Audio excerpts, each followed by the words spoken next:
Olá, amigo, seja bem-vindo mais uma vez aqui ao programa Bíblia Fácil, jeito simplificado de estudar a Bíblia. Querido, vou fazer uma pergunta para você. Você acha que é possível prever o futuro?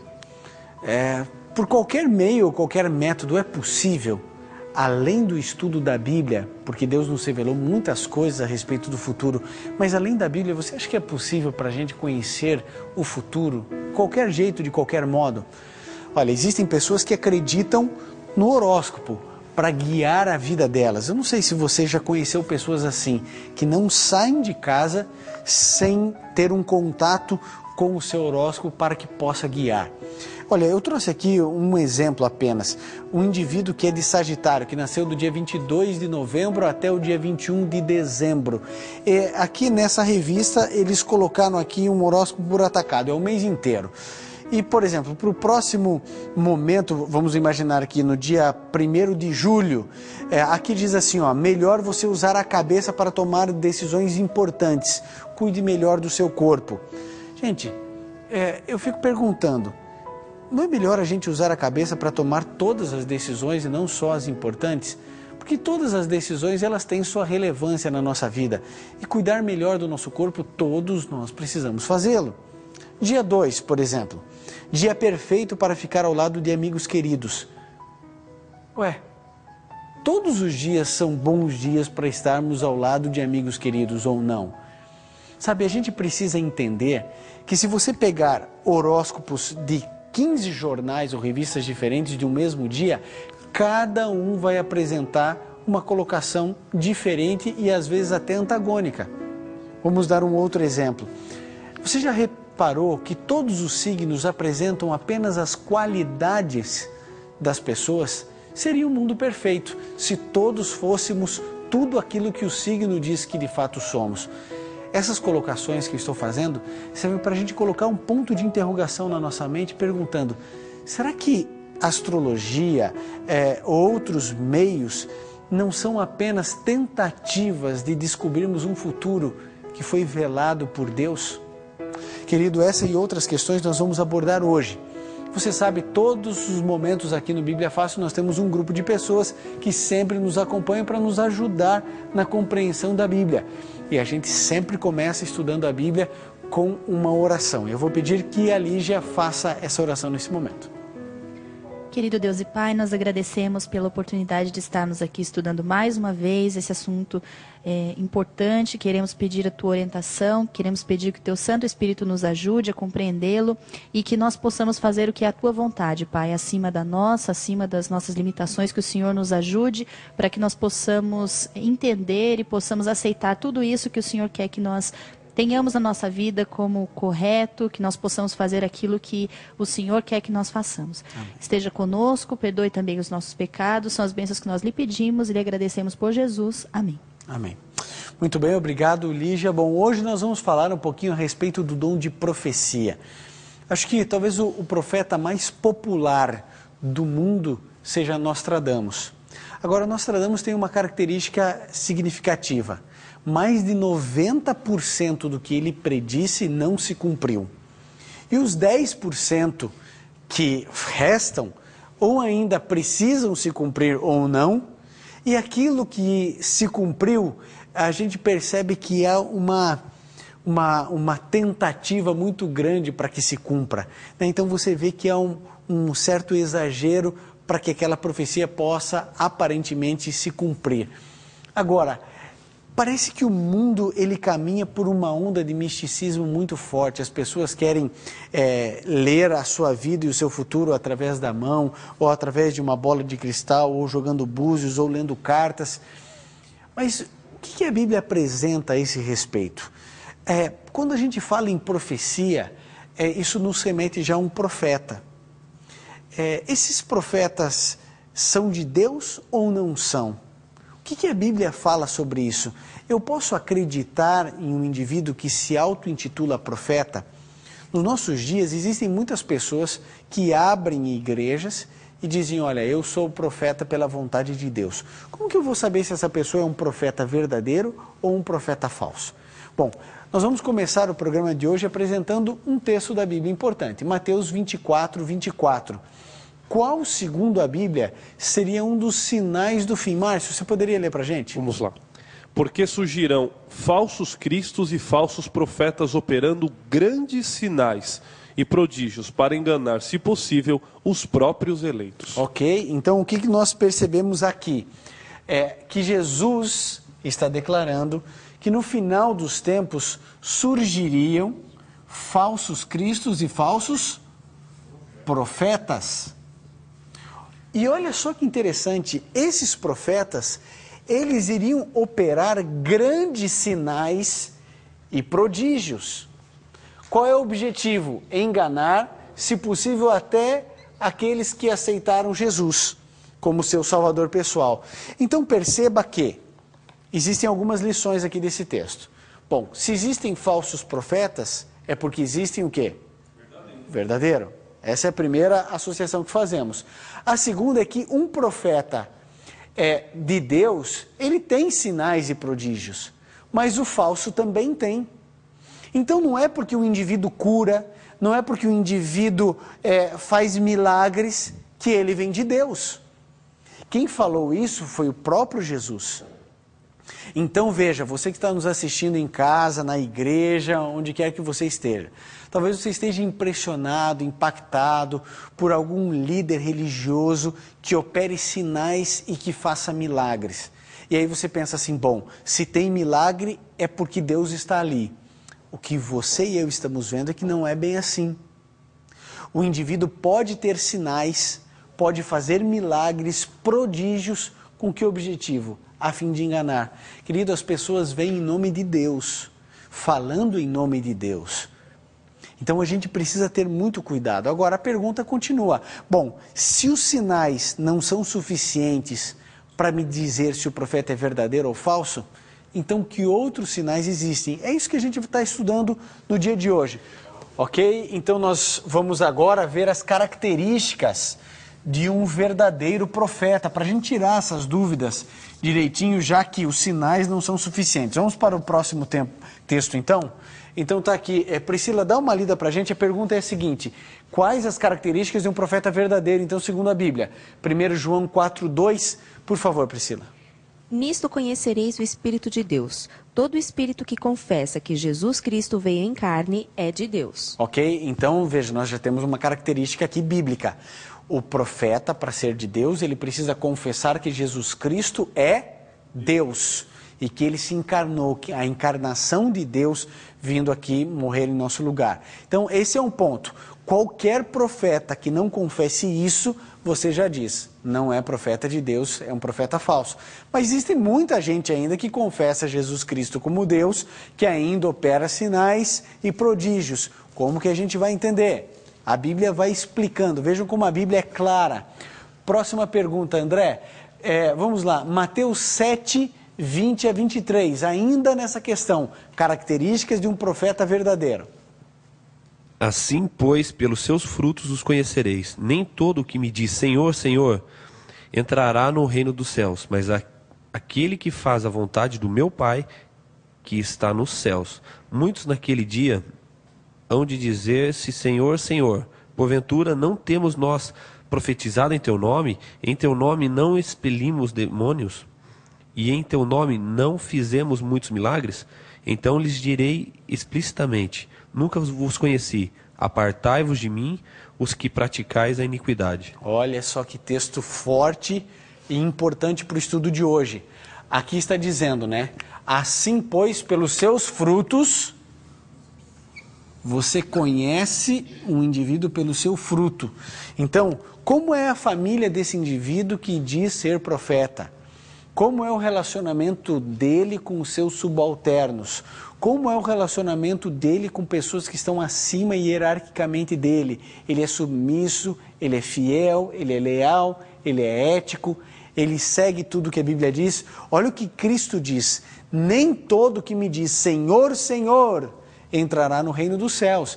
Então não é só um indivíduo que clama, que ora, que pede, que vai à igreja. Não é só esse que entrará no reino dos céus, mas aquele que faz a vontade do meu Pai. Então a pergunta é: esse profeta faz a vontade de Deus? Muitos naquele dia hão de dizer-me Senhor, Senhor. Olha só, agora vem um texto importante.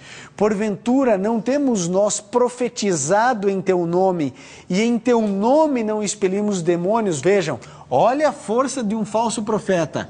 Ele expulsa demônios.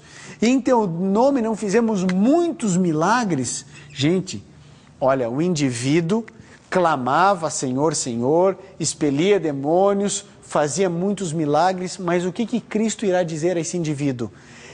Não vos conheço, nunca vos conheci, nunca. Por quê? Porque, querido, lembrem-se de uma coisa, nós já estudamos aqui, em programas passados, que existem duas forças, nós vivemos num mundo dualístico, o bem e o mal. O bem liderado por Deus e o mal capitaneado por Satanás. Satanás tem muito poder. Ele era um anjo no céu. Depois de Deus Pai, Deus Filho e Deus Espírito Santo, ninguém tinha mais poder e autoridade no céu do que Lúcifer. E hoje é o príncipe desse mundo. Ele tem poder para poder fazer grandes sinais e milagres e de expulsar até os próprios demônios. A Bíblia diz que Satanás conseguiu levar 1/3 dos anjos do céu ao engano. Então, a gente precisa lembrar que, obviamente, Lúcifer estaria aqui na terra tentando enganar. Jesus disse, no texto que nós lemos, em Mateus 24, se possível, até os próprios escolhidos de Deus. E nesse momento, você que está me assistindo, por alguma razão você é um escolhido de Deus. Está estudando a palavra de Deus, você é escolhido por Deus. E agora, a questão é, com quem você vai ficar? Com o engano ou com a verdade? Então a gente precisa ponderar muito o espírito de cada indivíduo que se diz profeta, para a gente não ser enganado. Lúcia, você tem uma pergunta? Aqui quando Jesus diz que quando ele voltar, né, ele vai dizer que nunca conheceu esse profeta, como ficaria a situação, pastor, dessas pessoas sinceras que estão seguindo esse profeta? Olha, boa pergunta. Em outro programa a gente mencionou um pouquinho, é bom reforçar. Veja, a sinceridade, Lúcia, nunca transformará o erro em acerto. Nunca. Uma pessoa sinceramente errada, ela continua errada. Certo? Agora, Deus percebe que cada indivíduo tem o seu limite de conhecimento, de capacidade de transformação, de mudança, de aceitar o novo, de mudar. E Deus é o justo juiz para Ele poder avaliar cada uma dessas pessoas. Existem pessoas que são sinceras e que elas vão ter força moral e espiritual para perceber o erro e para sair do erro. Aliás, esse é um convite que o livro do Apocalipse faz, quando diz assim, sai dela, povo meu, referindo-se à grande meretriz, a Babilônia, que tem tudo quanto é tipo de idolatria e de paganismo envolvido com o cristianismo. E o convite de Jesus é, sai dela, povo meu. Dela é esse conjunto religioso que opera em cima da mentira e do erro. Então, hoje, Lúcia e telespectador, o que a gente precisa lembrar é o seguinte, existe a verdade, existe a mentira e existe um grande problema, que é a verdade misturada com a mentira. Esse é o maior problema.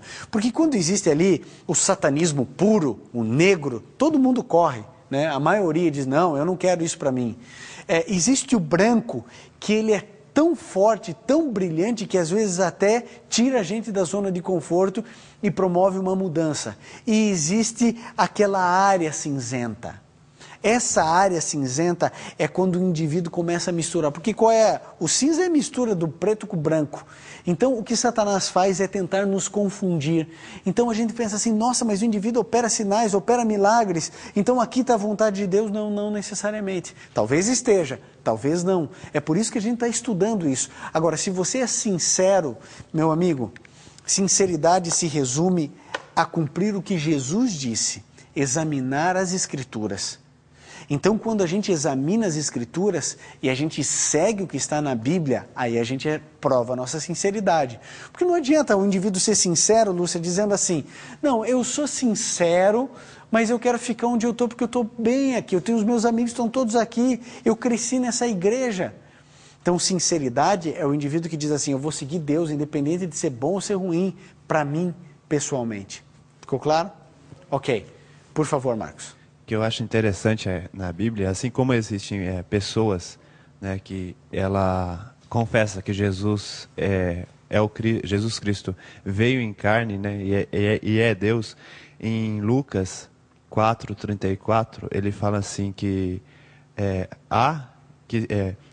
que temos nós contigo, Jesus Nazareno, vieste para prender-nos, bem sei quem és, o Santo de Deus. Aqui a gente vê que é uma pessoa, Jesus, né? Estava ali em carne, encarnado, e nós vemos que essa pessoa, ela vê Jesus, ela sabe que é o Santo de Deus. No entanto, quem está falando aqui, quem está pregando é uma pessoa endemoniada, né? Essa é uma colocação. Ou seja, até os demônios sabem que Jesus é Deus, né? Exato. Então, crer nisso não é todo o diferencial necessário para a gente definir que aquela pessoa veio de Deus. Boa colocação, boa lembrança esse texto. Bom, queridos, vamos para o próximo texto agora, Deuteronômio 18, 21 e 22. Cíntia, por favor, leia para a gente. Se disseres do teu coração, como conhecerei a palavra que o Senhor não falou? Sabe que, quando esse profeta falar em nome do Senhor, e a palavra dele não se cumprir, nem suceder como profetizou, esta é palavra que o Senhor não disse. Com soberba a falou tal profeta. Não tenhas temor dele. Olha só. Então, esse é um texto bastante esclarecedor também. Se disseres no teu coração, como conhecereis a palavra que o Senhor não falou? Sabe que quando esse profeta falar em nome do Senhor, a palavra dele, se não cumprir nem suceder como profetizou, esta palavra que o Senhor não disse, com soberba falou tal profeta, não tenhas temor dele. Ou seja, o que o profeta fala tem que se cumprir. Isso é básico. Então o indivíduo tem que confessar que Jesus Cristo é Deus, ele tem que fazer a vontade de Deus, nós temos que olhar os frutos da vida dele, como é a família, como é a postura ética, a honestidade, o caráter, tudo isso precisa ser analisado e tudo o que ele profetiza precisa se cumprir. Vou fazer uma pergunta, se 80% do que o profeta falar se cumprir, é um profeta de Deus? Não é. E se 99% do que ele falar se cumprir é de Deus? Não, porque Deus não erra. Então não há possibilidade de erro em Deus. Se ele recebe a profecia de Deus, ela tem que se cumprir exatamente como ele disse. Ah, mas ele profetizou tudo certo. Ele só errou de um dia para o outro. Não é de Deus. Aqui, Priscila. Pastor, eu gostaria de fazer uma pergunta. Como funciona essa questão das profecias condicionais, profecias incondicionais? Ok. Boa pergunta, Priscila. A situação é assim. Existem profecias condicionais e incondicionais. Então, há uma profecia, por exemplo, incondicional. Jesus Cristo vai voltar. Ponto. Ela vai se cumprir, ou querendo ou não querendo, achando bom ou ruim, crendo ou descrendo, Jesus Cristo vai voltar. É uma profecia bíblica sem condições. Independente das minhas decisões ou ações, a soberania de Deus é colocada em evidência e Deus declara, Jesus voltará a essa terra. Ponto. Isso é uma profecia incondicional e os profetas fazem profecias incondicionais. Elas têm que se cumprir ao pé da letra. Agora, existem profecias condicionais. Por exemplo, a gente percebe uma profecia que é um verso bíblico tão bonito, né? Se o meu povo, que se chama pelo meu nome, se humilhar, orar e me buscar e se converter dos seus maus caminhos, então eu ouvirei dos céus, perdoarei os seus pecados e sararei a sua terra. Se, né? Essa partícula condicional. Então, existem profecias que são condicionais. Se o povo fizer assim, acontecerá desse jeito. Se ele não fizer isso, acontecerá de outro jeito. Então, as condicionais dependem da condição, mas daí não é falha do profeta. Ele já antevê e apresenta que aquilo é condicionado a uma determinada ação nossa. Então, as incondicionais têm que se cumprir. As condicionais, o próprio nome já se define, né? Ela está condicionada a algo ou alguma ação de algum ser humano. Respondida a pergunta? Muito bem. Cíntia, você tem alguma colocação? Na verdade, também é uma pergunta. Quando uma pessoa que é de Deus vem para você e fala algo que vai acontecer na sua vida, mas você nunca ouviu nenhuma outra profecia dessa pessoa para saber se as profecias dela se cumprem ou não. como deve ser o nosso posicionamento. Isso. Então, veja, para ser um profeta verdadeiro, nós temos visto aqui várias características. O profeta tem que ter todas elas. Então, você tem que ir cuidando de ponto por ponto, ponto por ponto.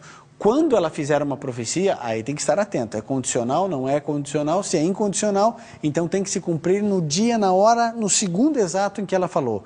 Então isso precisa ficar claro. Então você não tem só essas características, existem outras também. Eu queria passar aqui rapidinho, isso vai esclarecer você, Cíntia.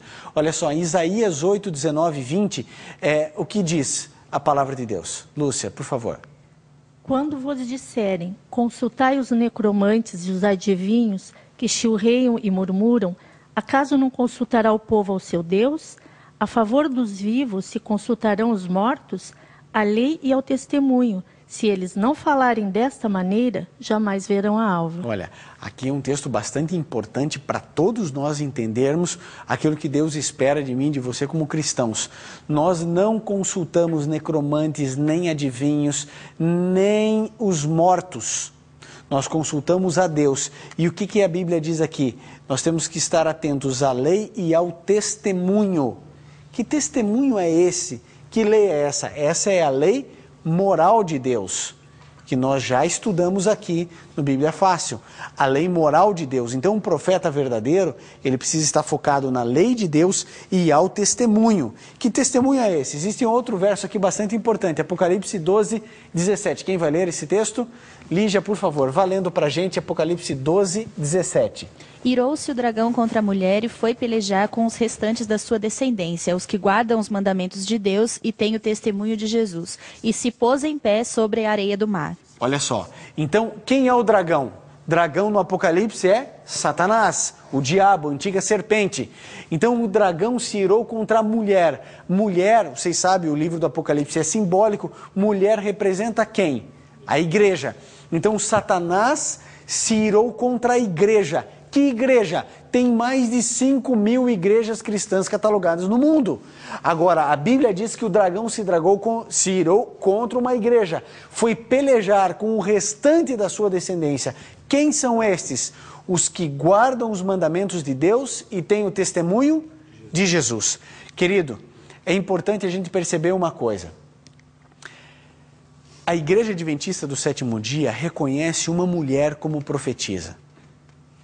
Essa mulher é chamada de Ellen Gold White. Essa mulher recebeu um dom específico de Deus, que é o dom de profecia. O dom de profecia é exatamente um dom como qualquer outro, como o dom de cantar, o dom de pregar, o dom de ensinar, mas tem um dom específico. Você sabe que no hebraico profeta significa, a palavra hebraica para profeta é nabi. Nabi significa aquele que ensina, aquele que repreende, aquele que exorta, aquele que admoesta. E por tudo o que Ellen White fez na vida dela, as mais de 100.000 páginas que ela escreveu, e todas as profecias dela se cumprindo, a vida dela ilibada, e ela guardando os mandamentos de Deus, e dentre outras características que compõem um profeta, como aquela de acreditar que Jesus Cristo veio em carne e ser Deus, de viver exatamente os princípios e os mandamentos de Deus, nós cremos que Ellen White recebeu de Deus esse dom específico, o dom de profecia. Eu gostaria de convidar você, amigo do programa Bíblia Fácil, se você precisa conhecer um pouco mais dessa bênção especial, que é um dom específico para os últimos dias, e que verdadeiramente Satanás iria se irar com uma igreja que guardaria os mandamentos de Deus e que teria o testemunho de Jesus, que é o dom de profecia, você precisa entrar em contato conosco para pedir mais esclarecimentos. O programa é muito curto, a gente tem muita coisa ainda para aprender e para crescer. Por isso eu gostaria de pedir que você não se acomodasse, que você ligasse para a gente para receber esse curso bíblico, que são todas as palestras do Bíblia Fácil escritas aí na sua casa de maneira gratuita.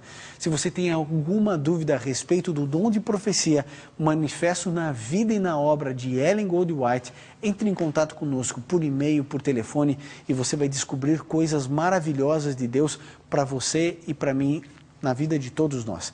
Que Deus nos abençoe. Nós vamos orar agora, clamar a Deus, pedindo que Ele continue nos iluminando a mente para compreendermos aquilo que Deus quer que a gente venha compreender, para que a gente viva aquilo que Deus sonha para cada um de nós. Se puder, feche seus olhos e vamos juntos orar. Querido Pai, nós queremos Te agradecer pelo dom da profecia. É um dom específico, claro, verdadeiro. É verdade que existe muita falsidade no meio de tudo isso. Mas obrigado a Deus porque esse dom foi manifesto de uma maneira muito clara na vida de Ellen White, que nos trouxe tantas iluminações, que nos direciona de maneira tão linda para a Tua palavra. Que o Senhor possa, Deus, ajudar cada um de nós a conhecer mais esse assunto, a estudar mais sobre ele, para que possamos juntos compreender tudo aquilo que o Senhor sonha para cada um de nós. Em nome de Jesus pedimos. Amém.